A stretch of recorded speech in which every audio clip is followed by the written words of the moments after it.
नमस्कार दोस्तों, स्वागत है आप सब लोगों का आज के इस वीडियो लेक्चर में।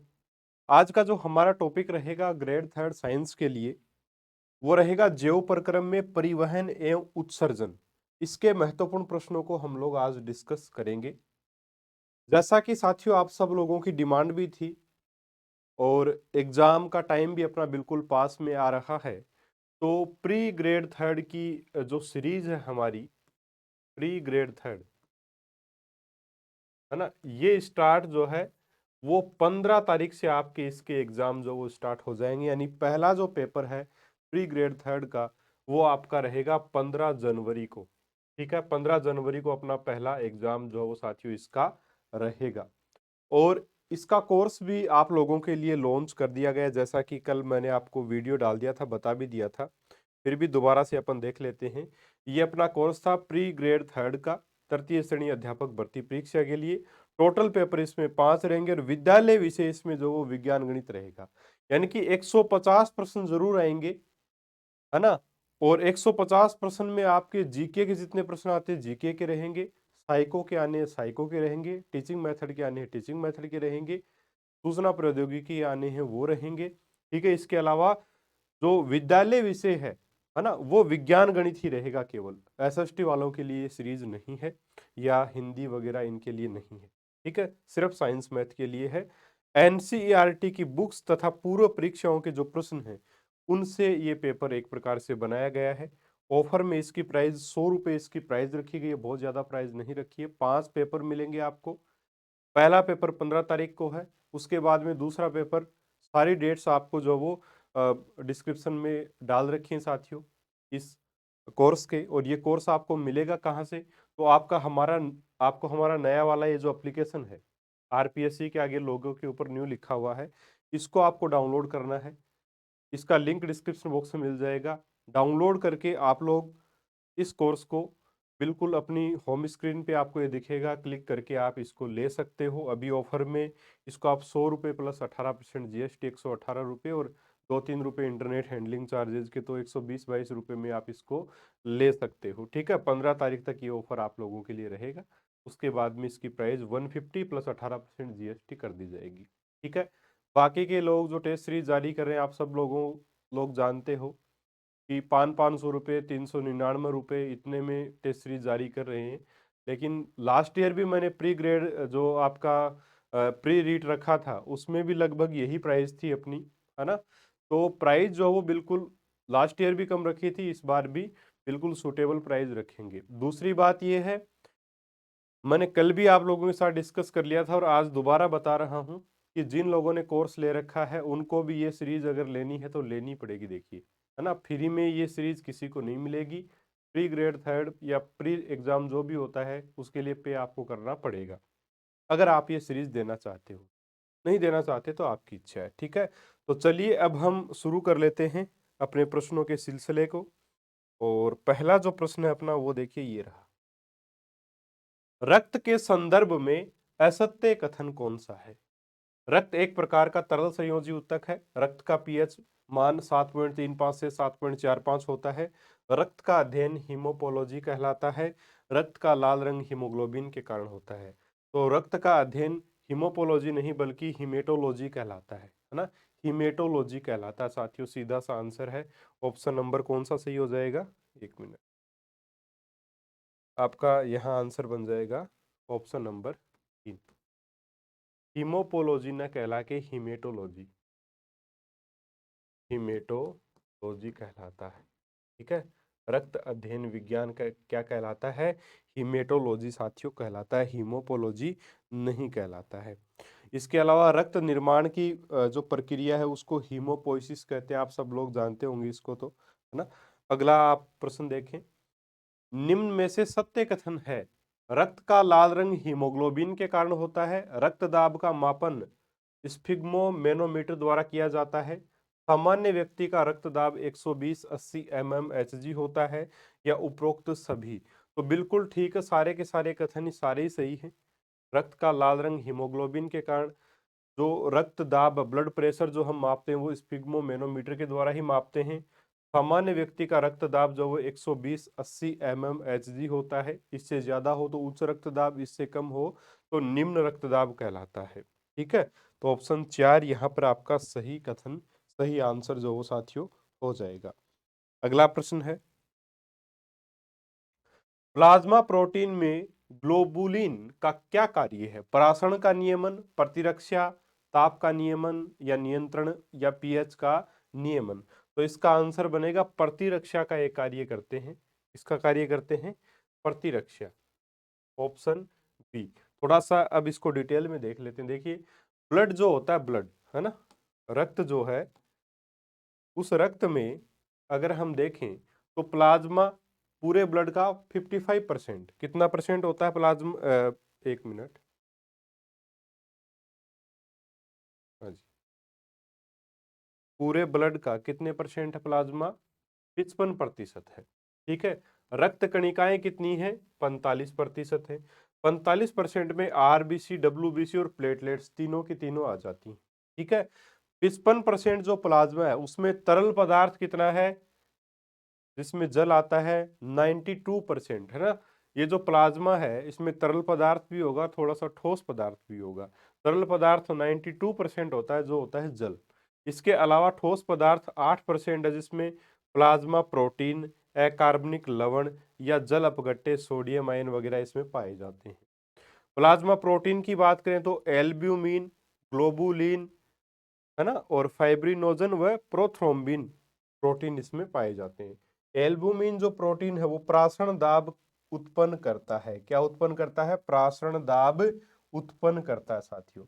ठीक है, ग्लोबुलिन जो अल्फा, बीटा और गामा प्रकार की होती है, लेकिन अपने को ग्लोबुलिन का क्या काम है, यही अपने लिए इंपॉर्टेंट है ज्यादा। तो प्रतिरक्षा में सहायक है, यहां से प्रश्न बना है। ठीक है, और फाइब्रिनोजन व प्रोथ्रोम्बिन जो प्रोटीन है वो रुधिर स्कंदन का कार्य करती है, यानी कि थक्का बनाने का कार्य करती है। तो इसका स्क्रीनशॉट आप लोग जरूर से जरूर लेना चाहोगे तो इसका स्क्रीनशॉट आप लोग ले सकते हो, बहुत अच्छे से जल्दी से आपका इसमें रिवीजन हो सकता है। ठीक है, तो इसका स्क्रीनशॉट आप सब लोग ले लीजिएगा, अच्छा रहेगा आप लोगों के लिए, बहुत बढ़िया रहेगा, है ना। चलिए, अच्छा एक चीज और ऐड कर देते हैं। ये जो प्रोटीन है फाइब्रिनोजन और प्रोथ्रोम्बिन, इसका निर्माण कहाँ होता है? तो यकृत में होता है ना। ये ऐड कर देते हैं, दिखाई नहीं दिया देगा मेरे हिसाब से ना, इधर लिख देता हूँ, यकृत में निर्माण, में निर्माण दिख रहा होगा सभी को मेरे हिसाब से, यकृत में निर्माण। ठीक है, नहीं दिख रहा तो आप लोग ऐड कर लीजिएगा। चलिए, ये आपका यकृत में निर्माण हो गया। हाँ जी, आरबीसी के लिए सही नहीं है। आरबीसी, लाल रक्त कणिकाओं के लिए कौन सा सही नहीं है? इन्हें इरिथ्रोसाइट्स भी कहा जाता है। केंद्रक इनमें अनुपस्थित होता है। इनकी संख्या में कमी से ल्यूकेमिया रोग हो जाता है, या उपरोक्त में से कोई नहीं। देखिए, ल्यूकेमिया जो रोग है, ल्यूकेमिया जो रोग है वो डब्ल्यूबीसी के असंतुलन से होता है। ठीक है, डब्ल्यूबीसी से संबंधित है ल्यूकेमिया। लेकिन आरबीसी से संबंधित कौन सा होगा? एनीमिया रोग होता है। एनीमिया, आरबीसी की कमी से कौन सा रोग हो जाता है? एनीमिया रोग हो जाता है। ठीक है, आरबीसी की कमी से भी ये होता है। इसके अलावा किसकी कमी से? जैसे हम बोलें हीमोग्लोबिन, एचबी की कमी से, हीमोग्लोबिन की कमी से भी कौन सा रोग हो जाता है? एनीमिया रोग हो जाता है। ठीक है, लोह तत्व की कमी से, लोह तत्व कमी से भी कौन सा रोग हो जाता है? एनीमिया रोग हो जाता है। इसके अलावा फोलिक एसिड की कमी से, फोलिक एसिड, फोलिक एसिड की कमी से, फोलिक एसिड की कमी, इसकी कमी से भी कौन सा रोग हो जाता है साथियों? एनीमिया रोग हो जाता है। ठीक है, एनीमिया क्या है? अरक्तता, अरक्तता यानी कि रक्त की कमी, सीधी सी बात यही है, अरक्तता यानी कि रक्त की कमी। ठीक है साथियों, तो डब्ल्यूबीसी के असंतुलित या असामान्य होने से ल्यूकेमिया रोग हो जाता है।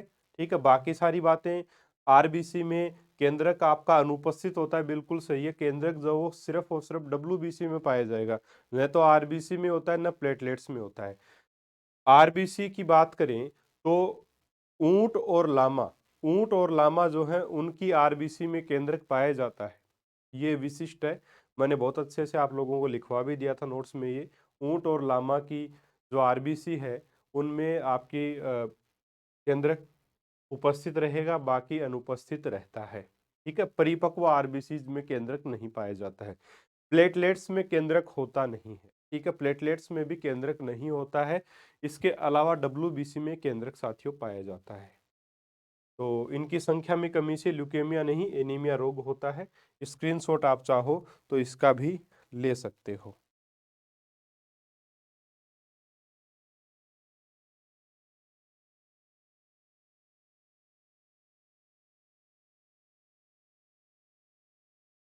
श्वेत रक्त कोशिकाओं के बारे में सत्य कथनों की पहचान कीजिए। पहला, इनका निर्माण लाल अस्थि मज्जा में होता है। श्वेत रक्त कणिका यानी डब्ल्यूबीसी के बारे में सत्य कथनों की पहचान हमें करनी है। डब्ल्यूबीसी के बारे में इनका निर्माण लाल अस्थि मज्जा में होता है क्या भाई? बिल्कुल सही बात है, लाल अस्थि मज्जा में ही होता है। चाहे प्लेटलेट्स हो, चाहे आरबीसी हो, चाहे डब्ल्यूबीसी, निर्माण का होता है, निर्माण होता है लाल अस्थि मज्जा में। बिल्कुल सही बात है। उसके बाद में मोनोसाइट की संख्या सर्वाधिक होती है। मोनोसाइट देखिए, डब्ल्यूबीसी में कणिका विहीन और कणिका युक्त जो है वो आपके क्या होती हैं, कोशिका सेल्स होती हैं। तो मोनोसाइट्स जो होती हैं, मोनोसाइट्स की संख्या सर्वाधिक होती है। डब्ल्यूबीसी का ही एक प्रकार है मोनोसाइट। तो क्या मोनोसाइट की संख्या सर्वाधिक होती है? नहीं, मोनोसाइट की नहीं होती, न्यूट्रोफिल्स की, न्यूट्रोफिल्स जो होती हैं उनकी संख्या सर्वाधिक होती है। तो ये कथन बिल्कुल गलत है, क्योंकि न्यूट्रोफिल की जो संख्या है वो सर्वाधिक होती है साथियों। ठीक है, इसके अलावा आगे अपन बात करें, श्वेत रक्त कोशिकाओं को थ्रोम्बोसाइट्स भी कहते हैं। श्वेत रक्त कोशिका यानी डब्ल्यूबीसी को थ्रोम्बोसाइट नहीं बोलते। थ्रोम्बोसाइट किसको बोलते हैं? बिम्बाणु, बिम्बाणु।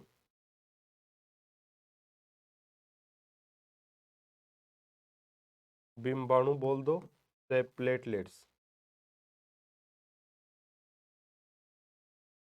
जो प्लेटलेट्स है ना, प्लेटलेट्स या बिम्बाणु को थ्रोम्बोसाइट्स बोलते हैं। इरिथ्रोसाइट्स बोलते हैं आरबीसी को। डब्ल्यूबीसी को ल्यूकोसाइट बोलते हैं। ल्यूकोसाइट, ल्यूकोसाइट किसको बोलते हैं? डब्ल्यूबीसी को बोलते हैं। ठीक है साथियों, तो ल्यूकोसाइट, तो ये कथन भी गलत है। हीमोग्लोबिन के कारण रंगहीन होती है कौन? डब्ल्यूबीसी। हीमोग्लोबिन के कारण, भाई हीमोग्लोबिन के कारण रंगहीन होती है ऐसा थोड़ी है। हीमोग्लोबिन होगा तो लाल रंग होगा उसका, है ना।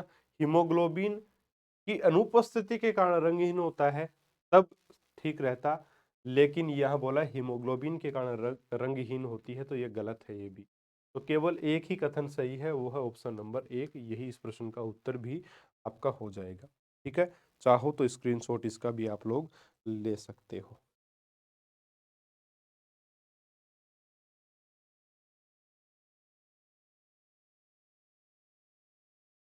निम्न में से सत्य कथन को पहचानिए। प्लेटलेट्स केंद्रक विहीन तथा रंगहीन होती हैं। बिल्कुल ठीक है। अगला, डेंगू और मलेरिया में प्लेटलेट्स बहुत अधिक बढ़ जाते हैं। डेंगू और मलेरिया में प्लेटलेट्स बढ़ नहीं जाते, कम हो जाते हैं, कम हो जाते हैं। ठीक है, टी लिम्फोसाइट कोशिकाओं का परिवर्धन अस्थि मज्जा में होता है। बी लिम्फोसाइट, टी लिम्फोसाइट ना, दो प्रकार की होती हैं ये। लेकिन जो टी लिम्फोसाइट और बी लिम्फोसाइट दोनों जो हैं, उनका निर्माण जो है अस्थि मज्जा में ही होता है ना। उनका निर्माण अस्थि मज्जा में होता है। बी लिम्फोसाइट का परिवर्धन भी अस्थि मज्जा में होता है, लेकिन टी लिम्फोसाइट का परिवर्धन होता है थाइमस ग्रंथि में। टी से थाइमस, थाइमस ग्रंथि, थाइमस ग्रंथि। ठीक है, थाइमस ग्रंथि में होता है साथियों।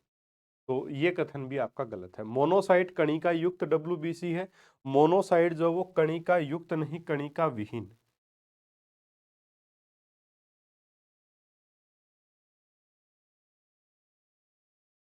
कणिका विहीन, कणिका विहीन विहीन WBC। ठीक है, तो यहाँ सत्य कथन पूछा, ऑप्शन नंबर 1 इस प्रश्न का आंसर होगा आपका। थोड़ा सा डिटेल में भी इसके बारे में दे रखा है। देखिए, WBC कणिका में आपके न्यूट्रोफिल, इयोसिनोफिल, बेसोफिल, कणिका विहीन मोनोसाइट और लिम्फोसाइट। ठीक है, लिम्फोसाइट में बी लिम्फोसाइट, टी लिम्फोसाइट, इसमें बी लिम्फोसाइट और टी लिम्फोसाइट आते हैं। इनका निर्माण कहाँ होता है? अस्थि मज्जा में, दोनों का अस्थि मज्जा, दोनों का निर्माण अस्थि मज्जा में होता है। अस्थि मज्जा में दोनों का निर्माण होता है, लेकिन परिवर्धन बी का तो होता है अस्थि मज्जा में, लेकिन टी लिम्फोसाइट का परिवर्धन होता है आपका थाइमस ग्रंथि में। न्यूट्रोफिल सर्वाधिक मात्रा में पाए जाने वाली WBC है, बेसोफिल सबसे कम मात्रा में पाई जाने वाली WBC है। ये कुछ बातें आप लोग इसमें देख सकते हैं। ठीक है, चाहो तो स्क्रीनशॉट इसका भी ले सकते हो, रिवीजन में अच्छा काम में आ सकता है। इस रक्त समूह में कोई भी प्रतिरक्षी नहीं होता है। ऐसा कौन सा रक्त समूह है जिसमें कोई भी प्रतिरक्षी नहीं होता है, यानी एंटीबॉडी नहीं होता है, यानी कि वो किसी का भी रक्त ले सकता है। तो ऐसा है सर्वग्राही, है ना। प्रतिरक्षी नहीं होगा मतलब वो सर्वग्राही होगा। सर्वग्राही यानी कि किसी का भी रक्त चढ़ा दो, ये मना नहीं करता है, आराम से ले लेता है। तो इसको बोलेंगे AB, यानी जो सबका ब्लड ले सके, AB ब्लड ग्रुप वाला। जो सबको दे सके ब्लड, वो O ब्लड ग्रुप वाला। ठीक है, ये सारणी सबको आपको पता होनी चाहिए, है ना। ये सारणी देखिए, प्रतिरक्षी नहीं होता है AB में, ये सार्वत्रिक ग्राही है। सार्वत्रिक दाता O है, जिसमें आपका रुधिर प्रतिजन एंटीजन जो है वो अनुपस्थित होता है। साथियों, सारी बातें हैं, निम्न को ये रक्त दे सकते हैं, रक्त नहीं दे सकते, बहुत अच्छे से बताया हुआ है। इसको याद कर लीजिएगा, इस सारणी को, बहुत महत्वपूर्ण साथियों। स्क्रीनशॉट आप चाहो तो ले सकते हो। ठीक है, अब देखिए, हिपेरिन के लिए सही है, रक्त प्रतिस्कंदक पदार्थ बेसोफिल से स्रावित, उपरोक्त दोनों या इनमें से कोई नहीं। अब एक बात बताइएगा इसमें, देखिए मैंने नोट्स में आपको करेक्शन करवा दिया था, पहले हिपेरिन को मैंने प्रोटीन लिखवाया था, बिल्कुल मानता हूं, लेकिन हिपेरिन एक प्रोटीन नहीं है, कार्बोहाइड्रेट है। ये आपको करेक्शन वीडियो में मैंने बता दिया था। ठीक है, तो ये तो अब बिल्कुल संशय आप दिमाग से हटा दीजिए कि हिपेरिन प्रोटीन है या आपका कार्बोहाइड्रेट है। तो ये पॉलीसेकेराइड टाइप का है ना, पॉलीसेकेराइड, पॉलीसेकेराइड,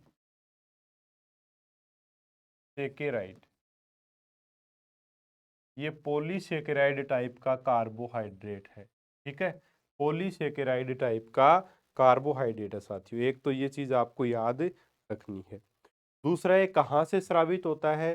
तो ये बेसोफिल से तो स्रावित होता है। ये WBC है, बेसोफिल क्या है? WBC अभी हमने बात की, तो बेसोफिल से तो स्रावित होता ही होता है। साथ में ये यकृत की मास्ट कोशिकाओं द्वारा, मास्ट कोशिकाओं द्वारा, मास्ट कोशिकाओं द्वारा स्रावित। तो यहां से लिख लेते हैं, बेसोफिल से स्रावित प्लस यकृत की मास्ट कोशिकाओं द्वारा स्रावित।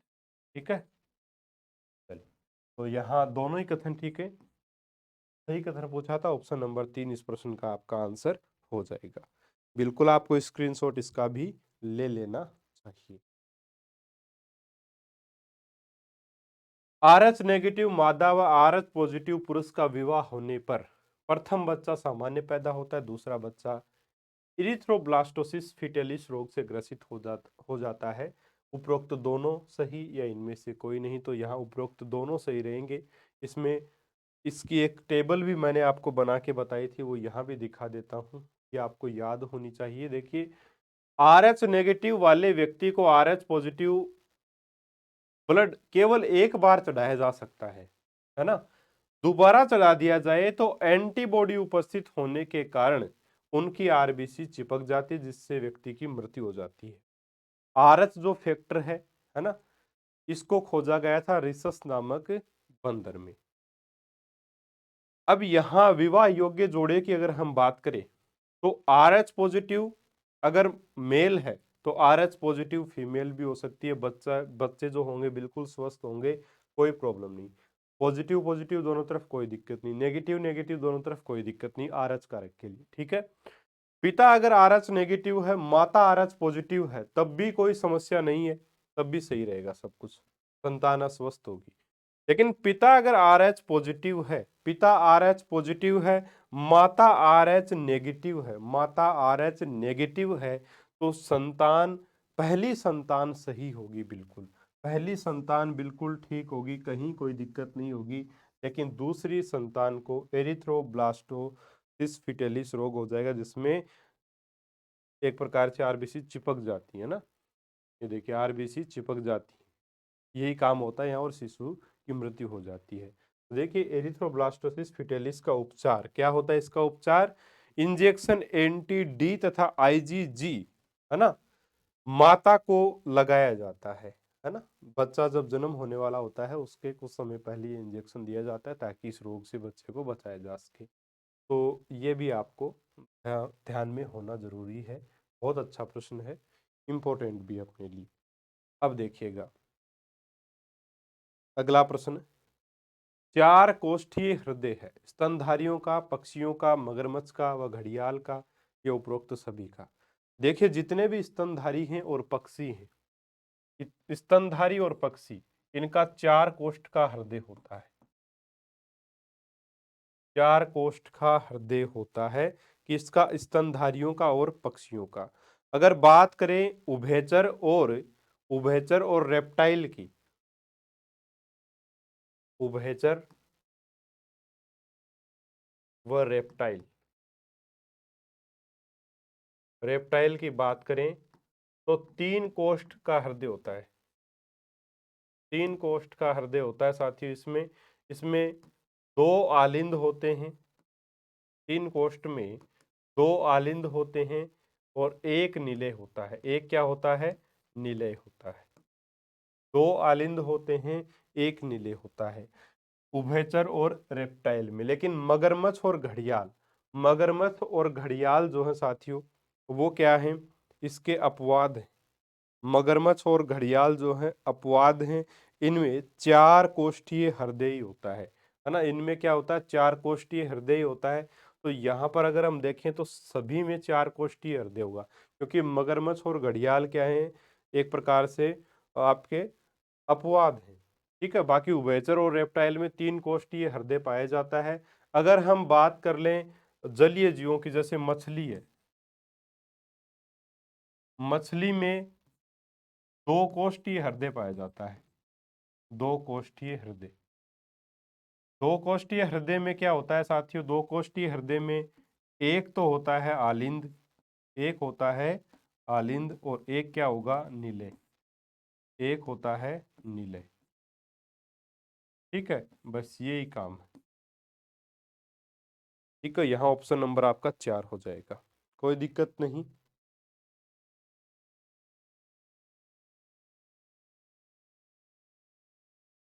हाँ जी, अगला प्रश्न, निम्न में से असत्य कथन है, हृदय दोहरी झिल्ली से घिरा रहता है जिसे पेरिकार्डियम कहते हैं, बिल्कुल ठीक बात है, कोई दिक्कत नहीं। हृदय की उत्पत्ति में मीजोडर्मल, हृदय की उत्पत्ति में हृदय उत्पत्ति में मीजोडर्मल, ऐसे होना चाहिए था। हृदय उत्पत्ति में मीजोडर्मल यानी मध्यजन स्तर का है। भ्रूणीय तीन स्तर होते हैं, उसमें मध्यजन स्तर है ना, मध्यजन स्तर में हृदय का निर्माण हो जाता है, बिल्कुल ठीक पॉइंट है ये भी। इसके बाद में भ्रूण अवस्था में हृदय की अंतर आलिंद भित्ति, दो आलिंद होते हैं, दायां आलिंद और बायां आलिंद। दाएं आलिंद और बाएं आलिंद की जो, उन दोनों को जो विभाजित करने वाली दीवार होती है, भित्ति होती है बीच की, उसको अंतर आलिंद भित्ति कहते हैं। उस पर एक छिद्र पाया जाता है जिसे फोसा ओवेलिस कहते हैं, किस अवस्था में, भ्रूण अवस्था में। और एक है इनमें से कोई नहीं। असत्य कथन पहचाना तो यही असत्य है ना। फोसा ओवेलिस, फोसा ओवेलिस नहीं होता है साथियों, फोसा भ्रूण अवस्था में जो हृदय की अंतर आलिंद भित्ति यानी कि दोनों जो आलिंद हैं, ठीक है, दोनों जो आलिंद है उनकी दीवार में एक छिद्र पाया जाता है भ्रूणावस्था में, उसको फोरामेन ओवल, फोरामेन ओवल कहा जाता है। फोरामेन ओवल कहते हैं साथियों इसको, फोरामेन ओवल, फोरामेन ओवल कहते हैं। इस छिद्र को क्या कहते हैं? फोरामेन ओवल कहते हैं साथियों। फोरामेन ओवल के नाम से इसे जाना जाता है। और फोसा ओवेलिस इसको कब कहते हैं? वयस्कावस्था में, वयस्क जब होता है व्यक्ति तब क्या होता है कि ये छिद्र बंद हो जाता है, और एक प्रकार से छिद्र बंद होने के बाद में उसकी एक, ये मान सकते हो एक धब्बा सा वो रहता है अपने, है ना, तो उस धब्बे को फिर फोसा ओवेलिस कहते हैं, है ना, जो धब्बा सा रह जाता है उसको फोसा ओवेलिस का साथियों कहा जाता है।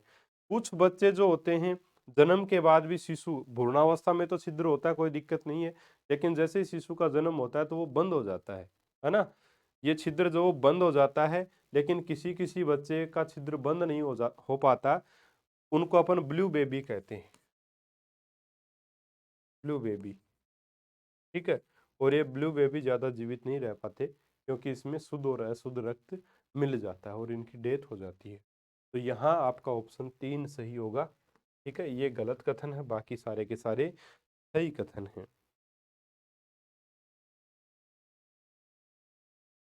ठीक है साथियों, कोई समस्या नहीं यहाँ तक। अगला प्रश्न है, निम्न में से असत्य है। एक, बाएं आलिंद तथा बाएं नीले के रंध्र पर ट्राइकप्सिड वाल्व पाया जाता है। दो नीलियों की भीति आलिंद की भीति से बहुत मोटी होती है। तीन, उपरोक्त दोनों और इनमें से कोई नहीं। निम्न में से असत्य कथन है, असत्य कथन हमें पहचानना है। देखिए, बाएं आलिंद था बाएं नीले के रंध्र पर ट्राइकप्सिड वाल्व पाया जाता है, ट्राइकप्सिड नहीं पाया जाता। ट्राइकप्सिड किसके बीच में पाया जाता है? दाएं आलिंद,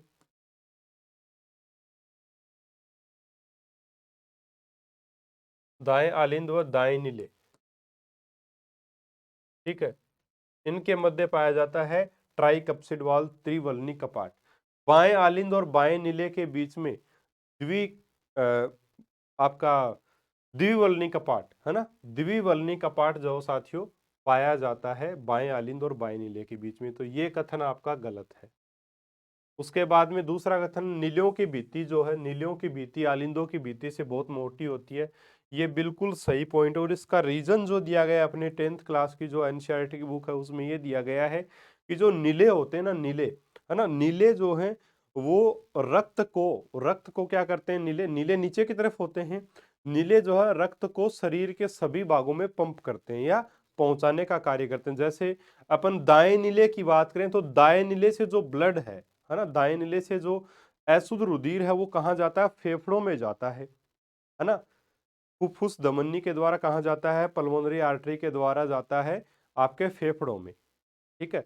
और जो आपका बायां नीले है, बाएं नीले से कहाँ जाता है? अरोटा के द्वारा शरीर के विभिन्न भागों में जाता है, शरीर के विभिन्न भागों में साथियों जाएगा। तो ये आपको समझ में आ गया होगा, नीलियों की भित्ति जो वो मजबूत होती है ना, नीलियों की भित्ति अधिक मजबूत होती है आलिंदों की बजाय, बिल्कुल सही पॉइंट है। तो यहाँ ये तो ठीक है, पहला सही नहीं है, इसलिए ऑप्शन नंबर आपका कौन सा सही हो जाएगा? एक यहाँ पर आपका सही उत्तर हो जाएगा। चलिए आगे बढ़ते हैं।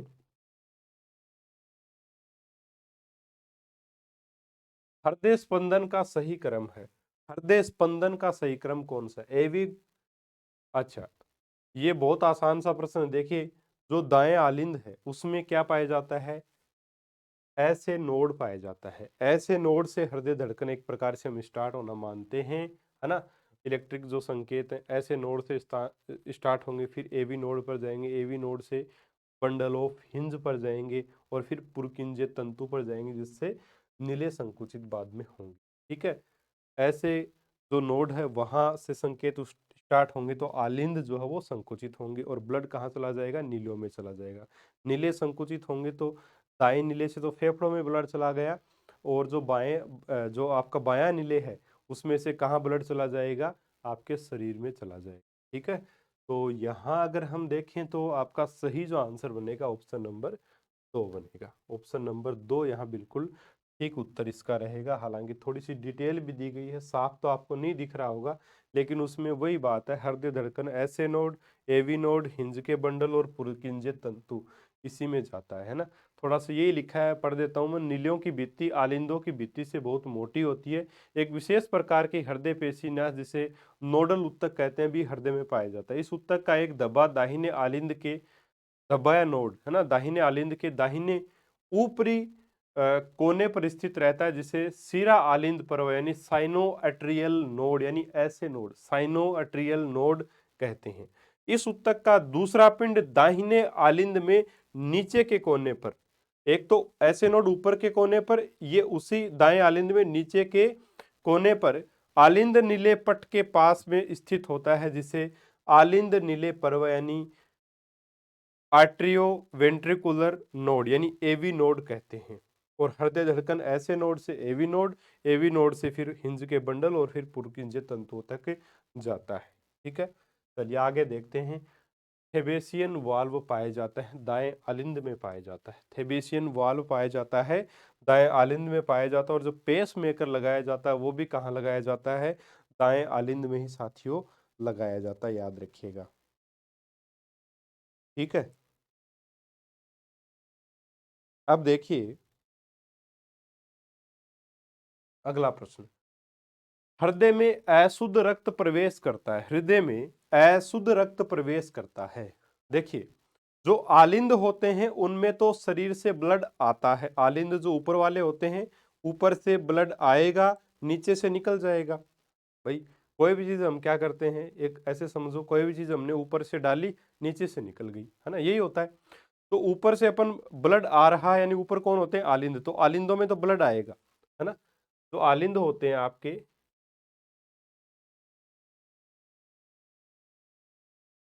ऊपर से एक प्रकार से ब्लड आएगा, आलिंदों में ब्लड क्या है, आएगा। ये आलिंद ऊपर वाले ब्लड आ गया, ब्लड आएगा तो यहां देखिए अशुद्ध रक्त, हृदय में अशुद्ध रक्त प्रवेश करता है। अशुद्ध रक्त कहाँ प्रवेश करता है, इस दाएं आलिंद में प्रवेश करता है। ठीक है, दाएं आलिंद में प्रवेश करता है अशुद्ध रक्त, किसके द्वारा, महासीरा, महासीरा द्वारा। ठीक है, महासीरा द्वारा ये जो ब्लड है ये प्रवेश करता है, अशुद्ध रुधिर जो वो प्रवेश करता है आपके दाएं आलिंद में। ठीक है, महासीरा के द्वारा। अब उसके बाद में देखिए प्रवेश कर गया, यहाँ पे त्रिवलनी कपाट होता है, त्रिवलनी कपाट होता है, त्रिवलनी कपाट से फिर ये ब्लड कहाँ जाएगा, ये आपके दाएं, दाएं नीले में आएगा। ठीक है, दाएं नीले में आएगा, दाएं नीले से कहाँ जाएगा, दाएं नीले से ये जाएगा साथियों पल्मोनरी आर्टरी के द्वारा, पल्मोनरी आर्टरी के द्वारा ये कहाँ जाएगा, फेफड़ों में जाएगा। ठीक है, पल्मोनरी आर्टरी यानी फुफ्फुस धमनी के द्वारा ये कहाँ जाएगा, आपके फेफड़ों में यहाँ से चला जाएगा। ठीक है, फिर ये वापस वहां से फेफड़ों से शुद्ध होके वापस आ रहा है, किसमें, आलिंद में आ रहा है, कौन से आलिंद में, बाएं आलिंद में वापस आएगा। ठीक है, पल्मोनरी वेन के द्वारा, फुफ्फुस शिरा के द्वारा आएगा। इसके बाद में अरोटा यानी महाधमनी के द्वारा, अरोटा के द्वारा बायां नीले, ये क्या है, बायां नीले, इसमें अरोटा के द्वारा, अरोटा यानी कि महाधमनी के द्वारा शरीर के विभिन्न भागों में ये ब्लड अपना चला जाएगा। तो हृदय में अशुद्ध रक्त प्रवेश करता है दाएं आलिंद में। ठीक है, अशुद्ध रक्त प्रवेश करेगा दाएं आलिंद में महाशिरा द्वारा, महाशिरा द्वारा। ठीक है, यही इसका उत्तर भी रहेगा। चलिए अगला प्रश्न अपना, रक्त प्रवाह का हृदय से, हृदय के संबंध में असत्य कथन कौन सा है। पहला, हृदय के दाएं भाग में सदैव अशुद्ध रक्त बहता है। दूसरा, हृदय के बाएं भाग में शुद्ध रक्त बहता है। तीसरा, शरीर की समस्त धमनियों में शुद्ध रक्त बहता है।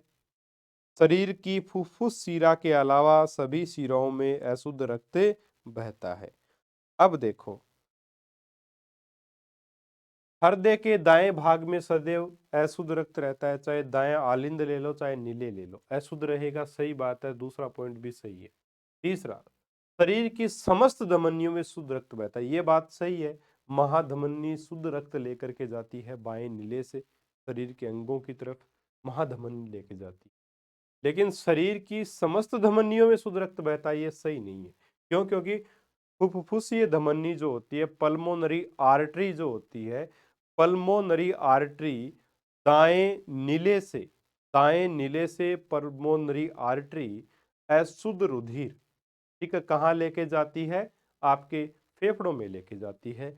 यानी कि हम यहाँ अगर ये लिखते ना कि शरीर की पल्मोनरी आर्टरी के अलावा समस्त धमनियों में शुद्ध रक्त बहता है, तब तो बिल्कुल सही था। लेकिन बोल दिया कि समस्त धमनियों में, तो ये कथन हो गया बिल्कुल गलत और हमें असत्य ही बताना था, तो यही आपका आंसर होगा। चौथा ऑप्शन सही है। शरीर की फुफ्फुस शिरा यानी पल्मोनरी वेन को छोड़कर सभी शिराओं में अशुद्ध रक्त बहता है, जैसे महाशिरा अशुद्ध रुधिर दाएं आलिंद में लेके आती है, ठीक है। तो पल्मोनरी वेन को छोड़ करके, है ना, पल्मोनरी वेन को छोड़, पल्मोनरी वेन में तो बिल्कुल शुद्ध ब्लड आता है, किसमें? बाएं आलिंद में आता है पल्मोनरी वेन के द्वारा। पल्मोनरी वेन के द्वारा बाएं आलिंद में फेफड़ों से आपके शुद्ध रुधिर जो है वो आता है।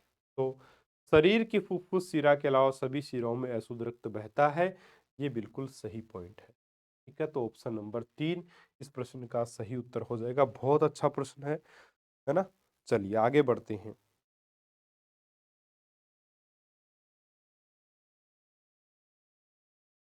निम्नलिखित में से असत्य कथन की पहचान करो।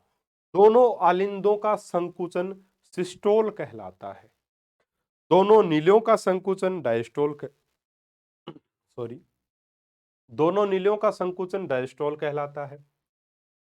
तीसरा, रुधिर के नीलियों में आ जाने पर जब दोनों नीले, एक बार थोड़े से लंबे कथन है, दोनों पहले दो कथनों की बात करते हैं, असत्य कथन की पहचान हमें करनी है, यानी कि इन चार में से एक ही झूठ है, बाकी सही है। दोनों आलिंदों का संकुचन सिस्टोल कहलाता है। देखिए, ब्लड जो है वो एक साथ दोनों आलिंदों में आता है, उसी समय निकलता भी है, बहुत ही क्षणिक, है ना, सेकंड का समय लगता है, उसी समय तो नहीं, यानी कि थोड़ा सा अंतर होता है, तभी तो जो है वो 72 बार 1 मिनट में अपना हृदय धड़कता है। तो दोनों आलिंदों का संकुचन सिस्टोल कहलाता है, यानी कि संकुचन, यानी कि जब दोनों आलिंदों में ब्लड आया, संकुचित हुए, संकुचित होते ही उसको क्या बोलेंगे?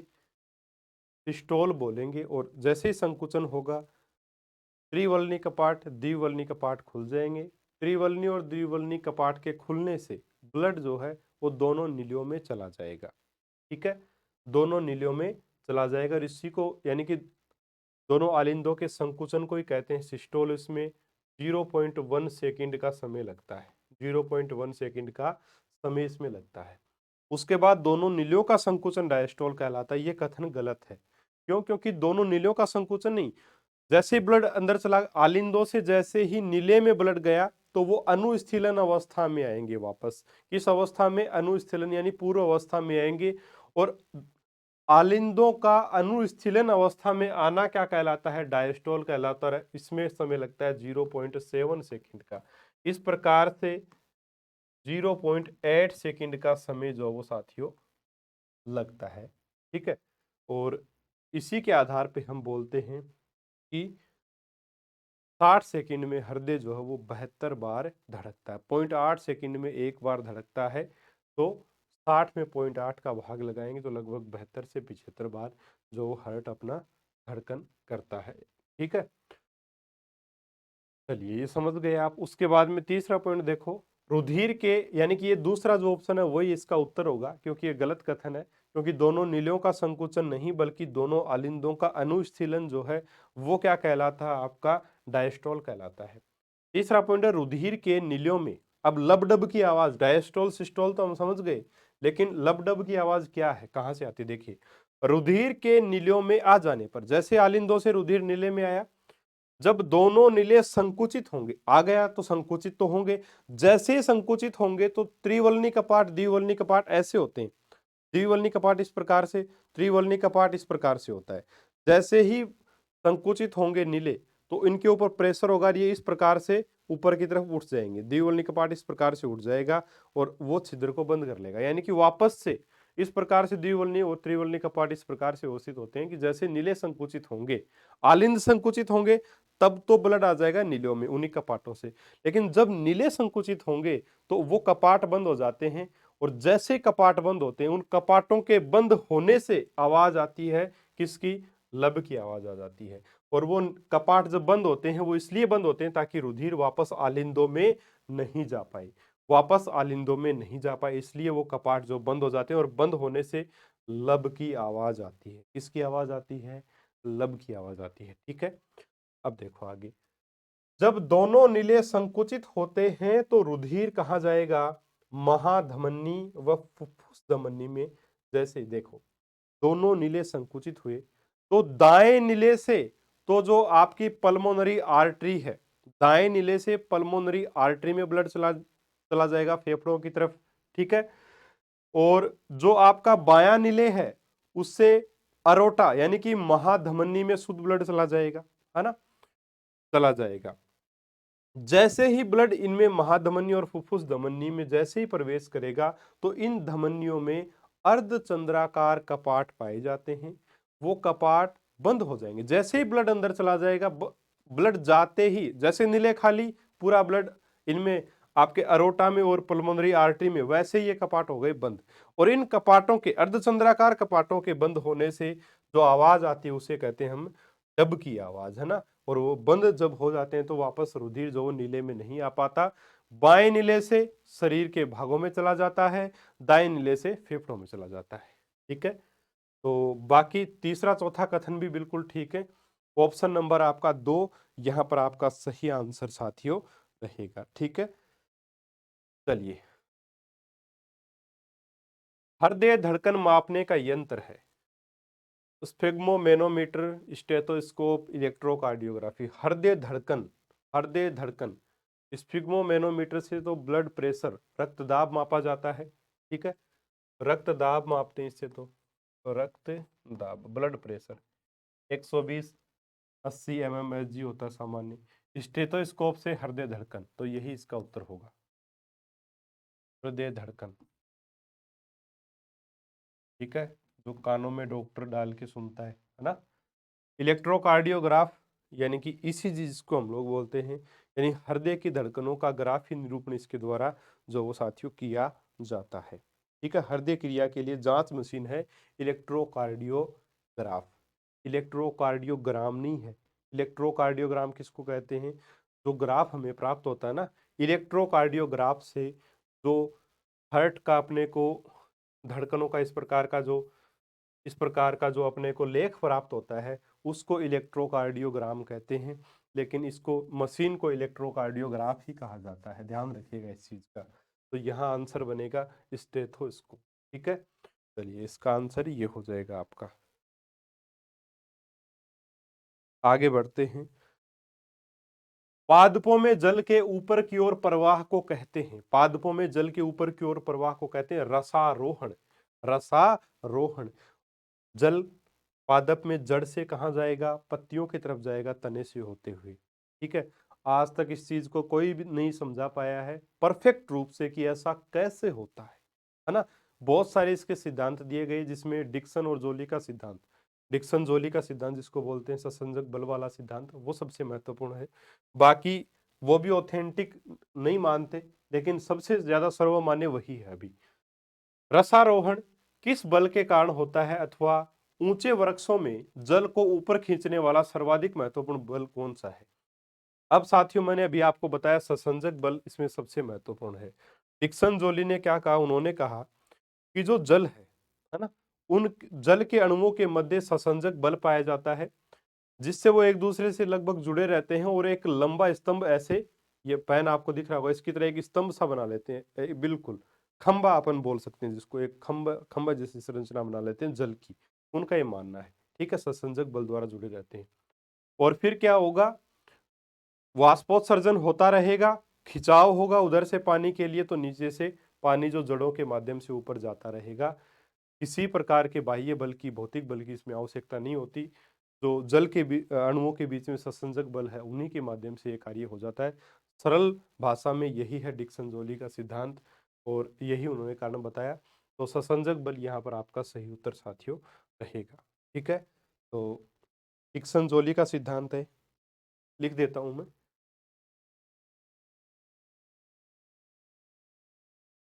डिक्सन जोली का सिद्धांत, ठीक है, डिक्सन जोली ने सिद्धांत किया है। चाहो तो इसका आप स्क्रीनशॉट ले सकते हो। इन्होंने कहा कि जल के कणों के मध्य ससंजक बल के कारण वाष्पोत्सर्जन खिंचाव से जल स्तंभ टूटता नहीं है, वह जल का अवशोषण बिना किसी ऊर्जा व्यय के भौतिक बलों द्वारा होता रहता है और जल ऊपर चढ़ता रहता है। चलिए, अगला प्रश्न है, जब जल विसरण के कारण जड़ में प्रवेश करता है तो इसको क्या कहते हैं? हाँ जी, इसे कहेंगे परासरण, एंडोसाइटोसिस, सक्रिय अवशोषण, निष्क्रिय अवशोषण। जब जल विसरण के माध्यम से, विसरण के द्वारा जाएगा, निष्क्रिय अवशोषण। कैसे, देखिएगा। विसरण परासरण हमने समझा था क्या होता है कि पानी का अपनी उच्च सांद्रता से निम्न सांद्रता की तरफ इसमें जाना होता है। वाष्पोत्सर्जन की क्रिया के द्वारा पत्तियों से वाष्पोत्सर्जन हो रहा है, पत्तियों से पानी निकल रहा है, पेड़ से पानी निकलेगा, पेड़ की जड़ों में पानी कम होगा। एक प्रकार से हम ये मानते हैं कि पानी निकल रहा है, पानी जड़ों में क्या हो गया, कम हो गया। पानी कम हो गया तो बाहर पानी ज्यादा, जड़ों में कम, तो अपने आप ही विसरण की क्रिया के द्वारा जड़ के अंदर जो वो पानी चला गया। ठीक है, और ये निष्क्रिय अवशोषण कहलाता है, इसमें कुछ नहीं करना पड़ा, अपने आप से चला गया। ये किस कारण होता है निष्क्रिय अवशोषण? ये होता है पत्तियों के द्वारा वाष्पोत्सर्जन की क्रिया के कारण। बिल्कुल आसान भाषा में बता रहा हूँ, पत्तियों के द्वारा वाष्पोत्सर्जन जब हो जाता है तो पानी की हानि हो जाती है, जिससे पानी विसरण की प्रक्रिया के द्वारा अपने आप जड़ों में चला जाता है। निष्क्रिय अवशोषण कुछ भी इसमें नहीं करना पड़ता, निष्क्रिय अवशोषण कारण ऐसा होता है, यही इसका उत्तर भी रहेगा। ठीक है, चलिए थोड़ा सा डिटेल भी देखिए। यहाँ है कि पौधे के वायव्य अंगों, यानी वायव्य अंग यानी मुख्यतः जो हवा में जो अपने को दिखाई देते हैं, जैसे तना है, पेड़, पत्तियां हैं, है ना। तो पौधों के बचाव वायव्य अंगों, मुख्यतः पत्तियों से वाष्पोत्सर्जन की क्रिया के द्वारा होने वाली जल हानि से पत्तियों की शिराओं में उपस्थित जल में कमी के कारण एक तनाव या खिंचाव उत्पन्न हो जाता है। यह ऋणात्मक तनाव क्रमशः तने के जल स्तंभ से होते हुए मूल तक पहुंचता है, जिससे मूल रोमों द्वारा मृदा से जल स्वतः ही मूल में खींच आता है। इस प्रकार निष्क्रिय अवशोषण में पौधे के किसी भी अंग की सक्रिय भूमिका नहीं होती। इस सिद्धांत के पक्ष में सबसे बड़ा प्रमाण यह है कि तीव्र वाष्पोत्सर्जन के समय जलावशोषण की क्रिया भी तीव्र हो जाती है। यानी कि जब वाष्पोत्सर्जन होता है तेज गति से, है ना, यानी कि तेजी से जब वाष्पोत्सर्जन होता है तब पेड़ पौधे तो वो एक प्रकार से जमीन से ज्यादा पानी सोखते हैं। इसीलिए गर्मियों के समय हम देखते हैं जब वाष्पोत्सर्जन की क्रिया बहुत ज्यादा होती है तो पेड़ पौधों को अधिक पानी की आवश्यकता होती है, नहीं तो वो मुरझा जाते हैं। ठीक है, तो कहीं ना कहीं डिक्सन जोली का सिद्धांत इसीलिए भी मान्य है कि वाष्पोत्सर्जन की क्रिया के द्वारा अगर जल निकलता रहेगा तो ससंजक बल के द्वारा जल अपने आप ऊपर आता रहेगा। ये सिद्धांत उन्होंने दिया था। ठीक है, तो इसका स्क्रीनशॉट अगर आप लेना चाहो ले सकते हो, अच्छा प्रश्न है ये भी। ठीक है, अगला प्रश्न देखिए, जल तथा लवणों का अभिगमन, जल और लवणों का फ्लोएम जाइलम, अच्छा जाइलम हो जाएगा, जल तथा लवणों का, जैसे जल जैसे जाइलम बताया था मैंने आपको। ये तो उत्तक वाले टॉपिक में भी साथियों हम लोगों ने प्रश्न कर लिया था। अगला प्रश्न देखते हैं, मूल दाब सर्वाधिक होता है जब, पहला कथन है वाष्पोत्सर्जन अधिक होता है और अवशोषण बहुत कम। दूसरा, वाष्पोत्सर्जन बहुत कम होता है और अवशोषण बहुत अधिक। वाष्पोत्सर्जन बहुत अधिक होता है और अवशोषण भी बहुत अधिक होता है। वाष्पोत्सर्जन और अवशोषण दोनों धीरे होते हैं। तो देखिए, मूल दाब सर्वाधिक होता है कब होता है? जब वाष्पोत्सर्जन तो होता है बहुत कम, यानी कि पत्तियों से पानी तो निकलता है बहुत कम, लेकिन अवशोषण बहुत अधिक होता है, तब मूल में दाब जो साथियों बढ़ जाता है। मूल दाब क्या हो जाता है? बढ़ जाता है ना, क्योंकि वाष्प पानी की क्षति तो हो रही है कम, और पानी जड़ों में आ रहा है ज्यादा, तो दाब बढ़ेगा, जाहिर सी बात है। तो मूल दाब सर्वाधिक कब होता है? जब वाष्पोत्सर्जन बहुत कम हो और अवशोषण बहुत अधिक हो, तब ऐसा होता है। ठीक है, अब देखो लसिका के लिए सही है, यह रंगहीन होता है, इसमें आरबीसी नहीं होती, इसमें डब्ल्यूबीसी होती है। ठीक है, या उपरोक्त सभी। तो देखिए लसिका के लिए अगर हम बात करें तो लसिका जो वो पचे हुई वसा को और सुजांतर द्वारा अवशोषित जो वसा है ना, उसके परिवहन का कार्य भी कौन करता है? लसिका ही करती है। साथ में यह रंगहीन भी होती है, क्योंकि इसमें डब्ल्यूबीसी आरबीसी नहीं पाई जाती, यानी हीमोग्लोबिन नहीं होगा तो कलर नहीं है इसके पास, डब्ल्यूबीसी इसके पास होती है ना। तो उपरोक्त सभी यहाँ पर आपके सही आंसर जो साथियों रहेंगे। साथ ही छोटी आंत के द्वारा जो एक प्रकार से अवशोषित जो वसा है उसका परिवहन भी लसिका के द्वारा ही साथियों किया जाता है। तो ऑप्शन नंबर 4 जो है यहाँ पर सही उत्तर आपका उत्तर होगा। और रक्त परिसंचरण तंत्र के अंदर एक परिसंचरण तंत्र बोले तो वो लसिका तंत्र रहेगा। ठीक है, क्योंकि ये भी उसी प्रकार का कार्य करती है। अगला प्रश्न है, वह जंतु जिसका उत्सर्जी पदार्थ यूरिक एसिड होता है। यूरिक एसिड यानी कि यूरिक अम्ल किसका होता है उत्सर्जी पदार्थ? तो वो होता है सरीसृपों का, है ना। इसके बारे में थोड़ी सी और डिटेल्स यहाँ पर इस स्लाइड में भी दी गई हैं कि देखिए वह जंतु जिसका उत्सर्जी पदार्थ यूरिया होता है, यूरिटोल यूरियोलेटिक जंतु कहलाते हैं। यानी कि जो यूरिया का उत्सर्जन करते हैं, जैसे हम मनुष्य, ऊंट है, बकरी है, भैंस है, बंदर है ना, ये सारे के सारे यूरियोटेलिक जंतु होते हैं, यूरिया का उत्सर्जन करते हैं सब जंतु। ठीक है, इसके अलावा बात करें वह जंतु जिसका उत्सर्जी पदार्थ यूरिक अम्ल होता है ना, यूरिक अम्ल होता है, यूरी यूरिकोटेलिक जंतु कहलाते हैं, जैसे कीट है, सरीसृप है, पक्षी है। यहां से प्रश्न बना। तीसरा, वह जीव जिसका उत्सर्जी पदार्थ अमोनिया NH4 होता है, अमोनोटेलिक जंतु कहलाते हैं। जैसे जलीय जीव मछलियां हैं, वो अमीनोटेलिक है साथियों, अमीनोटेलिक है। यहां से प्रश्न बनने की संभावना बहुत ज्यादा होती है उत्सर्जन वाले टॉपिक में, या मिलान वाला प्रश्न यहां से बन सकता है। चौथा है, वह जीव जिनका उत्सर्जी पदार्थ अमीनो अम्ल होता है उन्हें अमीनोटेलिक कहते हैं, जैसे घोंघा। ठीक है, तो यहाँ जो आपका ये जो स्लाइड है ना, इसका स्क्रीनशॉट आप जरूर से जरूर ले लीजिएगा, क्योंकि यहाँ से प्रश्न बनने की संभावना भी है। और यहाँ से जो प्रश्न बनेगा वो मिलान वाला प्रश्न बनेगा, और मिलान वाले प्रश्न कर्मचारी चयन बोर्ड बहुत पूछता है। ठीक है, अगला प्रश्न है, हाँ जी, अगला प्रश्न, वृक्क वृक्क से आने वाले मूत्र का भंडारण कहाँ होता है? तो मूत्रवाहिनी में, मूत्राशय, मूत्र मार्ग, इनमें से कोई नहीं, तो भंडारण जो मूत्राशय में होता है। तो बिल्कुल सिंपल सा प्रश्न। अगला प्रश्न देखिए, वृक्क की संरचना व क्रियात्मक इकाई किसको कहते हैं? गलती से न्यूरॉन मत कर देना, नेफ्रॉन होगा ये। तंत्रिका तंत्र में पढ़ते हैं अपन न्यूरॉन को, तंत्रिका कोशिका को। ठीक है, नेफ्रॉन होगी इसकी क्रियात्मक और संरचनात्मक इकाई वृक्क की। ठीक है, किडनी की। ठीक है, चलिए आगे बढ़ते हैं। हेनले के लूप स्थित होते हैं, हेनले के लूप स्थित होते हैं, बोमेन संपुट, वृक्क नलिका, ग्लोमेरुलस, इनमें से कोई नहीं। देखिए एक प्रकार से हम देखें तो इस प्रकार की कुछ संरचना,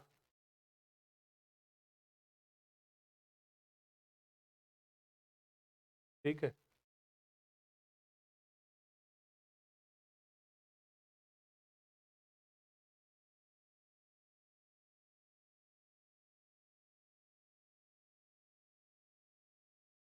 ये आपका बोमेन संपुट, इसमें ग्लोमेरुलस होता है। उसके बाद में ये वाला जो लूप होता है ना, ये समीपस्थ कुंडलित नलिका, ये दूरस्थ कुंडलित नलिका, और ये संग्रह नलिका, और फिर ये लास्ट में मूत्राशय में चला जाता है। ठीक है, यही तो होता है आपका पूरा का पूरा जो नेफ्रॉन है उसका डायग्राम।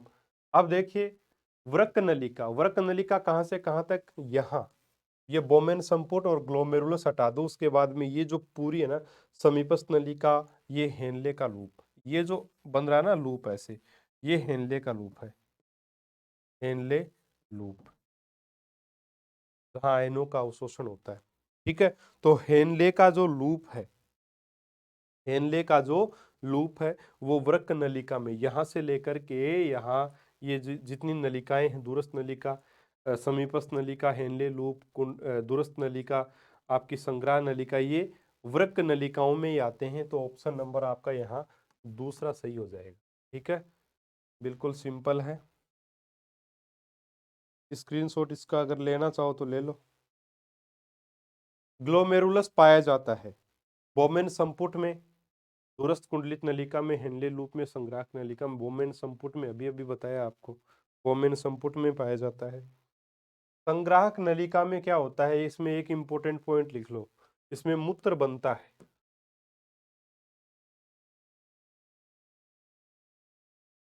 मूत्र बनता है संग्राहक, मूत्र कहाँ मूत्र बनता है, चारों ऑप्शन ऐसे के ऐसे आपको दे दे तो संग्राहक नलिका इसका उत्तर आएगा। ठीक है, ये लीजिए थोड़ा बहुत। बोमेन संपुट, बोमेन्स कैप्सूल, यह नेफ्रॉन के ऊपरी भाग में पाए जाने वाला थैलेनुमा संरचना, अभी डायग्राम बताया था मैंने। बोमेन संपुट में शाखा अभिवाही धमनियों की कोशिकाओं का एक गुच्छा पाया जाता है, जिसे ग्लोमेरुलस कहा जाता है। ग्लोमेरुलस का एक सिरा जो बोमेन संपुट में अपशिष्ट युक्त गंदा रक्त लाता है, वृक्क धमनी से जुड़ा होता था। दूसरा सिरा स्वच्छ रक्त ले जाने हेतु वृक्क सिरा से जुड़ा होता है। वृक्क नलिका क्या होती है, देखिए यह बोमेन संपुट के निचले हिस्से से प्रारंभ होती है, जिसका दूरस्थ सिरा मूत्र एकत्रित करने वाली नलिका से जुड़ा होता है, यानी जो संग्राहक नलिका है उसके बाद में मूत्राशय से जुड़ता है। इसके प्रथम भाग को समीपस्थ कुंडलित नलिका तथा अंतिम भाग को दूरस्थ कुंडलित नलिका कहा जाता है। मध्य भाग में यह नलिका हेयर पिन नुमा हेनले लूप का निर्माण करती है। ठीक है, तो ये वृक्क नलिका आपकी। आगे बढ़ते हैं। मूत्र निर्माण में पुनः अवशोषण की क्रिया संपन्न होती है। मूत्र निर्माण में पुनः अवशोषण की क्रिया, सबसे पहले अवशोषण का होता है हेनले लूप में, ग्लोमेरुलस में हो जाता है। उसके बाद में पुनः अवशोषण का होता है वृक्क नलिका में होता है, समीपस्थ कुंडलित नलिका, हेनले के लूप में, फिर दूरस्थ कुंडलित नलिका में, उसके बाद में संग्राहक नलिका में मूत्र बनता है और मूत्राशय में चला जाता है। ठीक है, तो जो ब्लड आया है ना, उसका उसका फिल्ट्रेशन होगा सबसे पहले ग्लोमेरुलस में, फिर वो फिल्ट्रेट आगे बढ़ता है, निस्यंदन आगे बढ़ता है समीपस्थ कुंडलित नलिका में, है ना, जाता है। उसके बाद में हेनले लूप में जाता है, दूरस्थ कुंडलित नलिका में जाता है और फिर संग्राहक नलिका में मूत्र बनता है, वहां से मूत्राशय में चला जाता है। तो ऑप्शन नंबर 3 इसका उत्तर जो वो साथियों होता है, पुनः अवशोषण की क्रिया संपन्न होती है वृक्क नलिका में जाकर के। देखो मूत्र निर्माण के 3 चरण है। पहला निस्यंदन या प्रानिस्यंदन, ग्लोमेरुलस द्वारा बोमेन संपुट में किया जाता है। इसमें रक्त में से ग्लूकोज, लवण, एमिनो अम्ल आदि तत्व निस्यंदित होकर बोमेन संपुट में आ जाते हैं। प्रति मिनट 1000 से लेके 1200 ml रक्त, प्रति मिनट की बता रहा हूं, प्रति मिनट 1000 से लेके 1200 ml रक्त ग्लोमेरुलस में निस्यंदित होता है। ठीक है, जीएचपी कितना होता है इसका, जीएचपी 70 से 75 mmHg होता है जीएचपी, यानी कि ग्लोमेरुलस, ठीक है, ग्लोमेरुलस हाइड्रोस्टेलिक प्रेशर, ये याद रखिएगा कितना होता है जीएचपी इसका 70 से 75 mmHg होता है। इसके अलावा परिणामी प्रभाव छनित्र दाब पूछा जा चुका एग्जाम में, एनईएफपी। ठीक है, एनईएफपी कितना होता है भाई, परिणामी प्रभाव छनित्र प्रेशर, ये होता है 20 mmHg, पूछा जा चुका है साथियों, याद रखिएगा। दूसरा, पहला हो गया निस्यंदन परानिस्यंदन, दूसरा पुनः अवशोषण। पुनः अवशोषण कहाँ होता है, आपकी वृक्क नलिका में, क्योंकि अवशोषण सबसे पहले ग्लोमेरुलस में हो चुका है, उसके बाद में पुनर्अवशोषण होगा आपके वृक्क नलिका में होगा। निस्यंदित पदार्थ में यूरिया जैसे अपशिष्ट पदार्थों को छोड़कर शेष ग्लूकोज, अमीनो अम्ल, लवण तथा अन्य उपयोगी पदार्थों को वृक्क नलिका पर लगी घनाकार उपकला कोशिकाओं द्वारा पुनः अवशोषित कर रक्त प्रवाह में प्रेषित कर दिया जाता है। यानी कि यहाँ पर जो वृक्क नलिका होती है, सबसे पहले तो ग्लोमेरुलस में ग्लूकोज, लवण, अमीनो एसिड्स उनको एक प्रकार से निकाल लिया ब्लड से, है ना, उसके बाद में उसको जो बच गया उसको आगे भेज दिया। अब आगे भेजा तो वृक्क नलिका में भी इन्हीं का अवशोषण हो जाता है यूरिया को छोड़ करके। ठीक है, उसके बाद श्रवण का कार्य, बचे हुए यूरिया जैसे अपशिष्ट पदार्थ मूत्र का निर्माण करते हैं। नेफ्रॉन से यह मूत्र वृक्क की संग्रहण नलिका या संग्राहक नलिका में लाया जाता है। मूत्रण को संपन्न करने वाली तंत्रिका को मूत्रण प्रतिवर्त कहते हैं और साथियों इसके ऊपर तंत्रिका तंत्र का नियंत्रण होता है। इसीलिए हम पेशाब के ऊपर नियंत्रण कर सकते हैं, इसीलिए पेशाब के ऊपर हमारा नियंत्रण होता है, क्योंकि ये तंत्रिका को, ये जो तंत्रिका तंत्र का इसके ऊपर नियंत्रण एक प्रकार से रहता है। ठीक है, तो ये 3 मूत्र निर्माण के 3 आपके चरण होते हैं, देख लीजिएगा इनको, और स्क्रीनशॉट इसका लेना चाहो तो ले लो। प्रश्न आएगा तो आ जाएगा यहां से, ऐसा लगता है। ठीक है, निम्न में से उत्सर्जी अंग है, फेफड़े, यकृत, त्वचा या उपरोक्त सभी। तो उत्सर्जी अंगों की बात की है, फेफड़े CO2 को उत्सर्जित करते हैं, त्वचा पसीना उत्सर्जित करता है, यकृत बिलीरुबिन बिलीवर्डिन है ना उत्सर्जित करता है, तो ऑप्शन नंबर 4।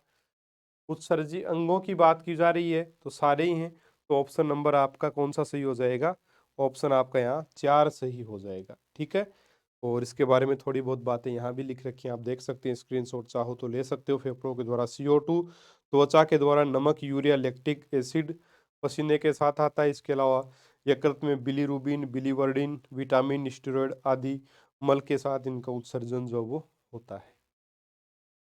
अगला प्रश्न, दूरस्थ कुंडलित नलिका DCT में जल का अवशोषण नियंत्रित किससे होता है, यानी कि जल कितने जल का अवशोषण होना है ना, कौन डिसाइड करता है। तो ACTH द्वारा, ऑक्सीटोसिन द्वारा, ADS द्वारा, LS द्वारा। तो इसका उत्तर होगा ADS द्वारा, यानी anti diuretic hormone. Anti diuretic hormone, ADH hormone यानी anti diuretic hormone. Anti diuretic, anti diuretic, anti diuretic hormone द्वारा होता है। अगला जो हमारा टॉपिक रहेगा क्वेश्चंस का, उसमें हम नियंत्रण और समन्वय का टॉपिक पढ़ेंगे, तो उसमें हार्मोन्स के ऊपर भी चर्चा होगी, तो इनके बारे में और डिटेल से हम लोग देख लेंगे। अभी ADH द्वारा यानी एंटी डायूरेटिक हार्मोन के द्वारा जल का अवशोषण नियंत्रित होता है दूरस्थ कुंडलित नलिका में। जो वृक्क नलिका होती है उसमें समीपस्थ, हेनले का लूप और दूरस्थ कुंडलित नलिका आती है। जब जो निस्यंदन जो है वो दूरस्थ समीपस्थ कुंडलित नलिका से हेनले लूप में होता हुआ दूरस्थ कुंडलित नलिका में आता है, तो वहां जल का अवशोषण होता है। और ये जल का अवशोषण कम होना है या ज्यादा होना है, ये डिसाइड कौन करता है, ADH करता है। ADH किस हिसाब से करता है, ADH ये देखता है कि जो जल है शरीर में उसकी मात्रा कैसी है।